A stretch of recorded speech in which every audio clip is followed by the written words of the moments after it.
Hello and welcome to Story Time. This time our story is Goldilocks and the Three Teddy Bears, written by Gemma Carey and illustrated by Callie Caswell. Once there was a little girl called Goldie who had three favourite teddy bears. Daddy Ted was chunky and tough, yet snuggly and soft. Mummy Ted was the fluffiest of all, but she didn't stand any nonsense. Teeny Ted, meanwhile, was very naughty. He never sat still and was always falling over. Goldie loved to act out her favourite fairy tale with her three trusty teddies. At breakfast she shared her porridge. "Too hot for me," she pretended, offering her spoon to Daddy Ted. "Too cold," she said next, pointing her spoon at Mummy Ted. "Just right," she said, her spoon zooming towards Teeny Ted.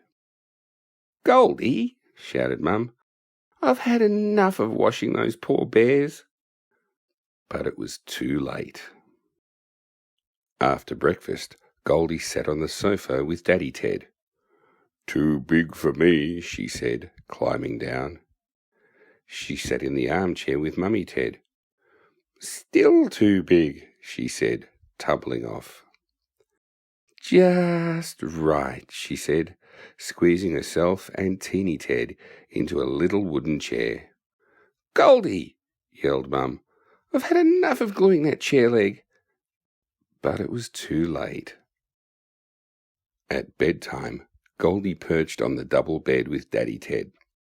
"This mattress is too hard," she said, sliding off. Next she lay on the spare bed with Mummy Ted.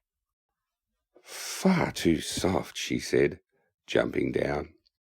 "Just right," she said, finally clambering into her baby brother's cot.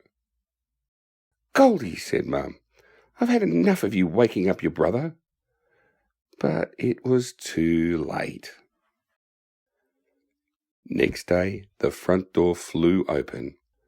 "I've had enough of you playing indoors," said Mum. Goldie stomped outside. "There's nothing to do out here," she sulked. Just then, Goldie spotted a mysterious path at the end of her garden. She skipped onto the path and followed it into a nearby wood. Soon Goldie arrived at the doorstep of a cottage. "How cute," said Goldie, stepping inside. In the kitchen she found 3 bowls of steaming porridge. "Wow," said Goldie, "it's just like in the story." In the living room she found 3 chairs of different sizes. "They're in the story too," Goldie exclaimed. Next, Goldie scampered up the staircase. She found 3 different sized beds in the bedroom. "Everything is exactly as it is in the story," she said, amazed. Suddenly a great big yawn ballooned from Goldie's mouth. "I'll just have a little nap," she thought. So she took off her shoes and curled beneath the blanket of the smallest, coziest bed. Can you guess what happened next? "Hello, Goldilocks," said Baby Bear.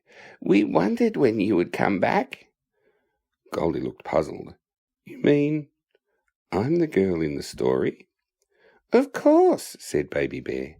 "Thanks for not breaking my chair this time." "Will you stay for breakfast?" asked Daddy Bear. "We've just picked some juicy blackberries to eat with our porridge." "I've already had my breakfast," said Goldie sadly. "Well, how about brunch?" Mummy Bear smiled. Goldie and the 3 bears chatted happily as they went downstairs. They poured a 4th bowl of porridge and sat around the table. "Blah!" splat Baby Bear. "It's cold," squealed Mummy Bear, snatching Goldie's bowl. "Can we have pancakes?" asked Baby Bear. "Wonderful idea," said Daddy Bear. "Blackberry pancakes." So he cleared away the bowls and fetched his frying pan. After her 11th pancake, Goldie decided she should probably get home for lunch. She thanked the bears, then skipped back along the magical path. From then on, Goldie told everyone to call her Goldilocks. She was the girl in the story after all.